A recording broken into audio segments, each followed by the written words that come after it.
Hello, ladies and gentlemen. My name is Donna, and I would like to discuss a few moral issues within our healthcare system.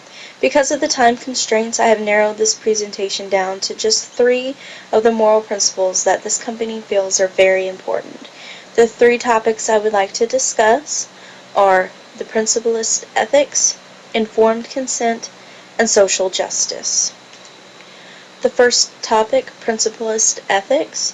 There are 4 of these ethical topics that I'd like to discuss. It's autonomy, non-maleficence, beneficence, and justice. Autonomy means that the patient has the right to choose what will or will not happen to their body.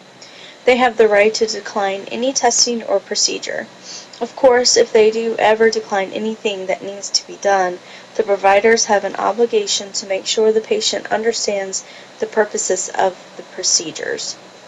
Non-maleficence is the principle that medical care team has the duty to ensure that the environment is free from safety infractions.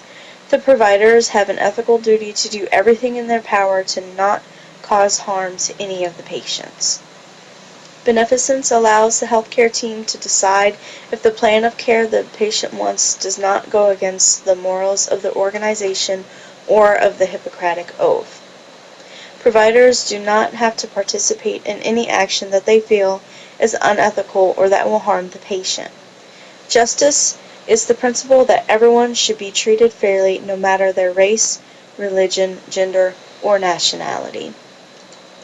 Our next topic is informed consent. I would like to quote from the journal entitled Med-Surg Nursing.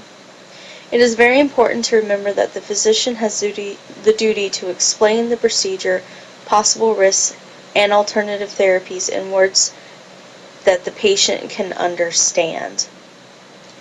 If the patient is unable to understand, they may need to have someone that they trust who can make their decisions for them. Now, there are 5 requirements to informed consent. The first requirement is an adequate disclosure of information. The second requirement is decisional capacity of the patient. The third requirement, the patient's comprehension of information. The fourth requirement is voluntariness, and the fifth requirement is the consent of the patient. Our last topic that I'd like to discuss today is social justice. There are 2 questions that we as a company must ask ourselves. The first is, what is owed? Should someone with no insurance be treated the same as someone with adequate insurance? I would like to quote from a journal entitled Social Work. Some Americans fail to receive even basic health care services because they are uninsured, underinsured, discriminated against because of their pre-existing medical or psychiatric conditions, or unable to locate a physician or mental health provider who accepts their particular form of public or private insurance, end quote. Because of this, we believe that none of the situations mentioned should ever hinder a person's health care. The second question that must be addressed is whether or not there is a moral right to health care.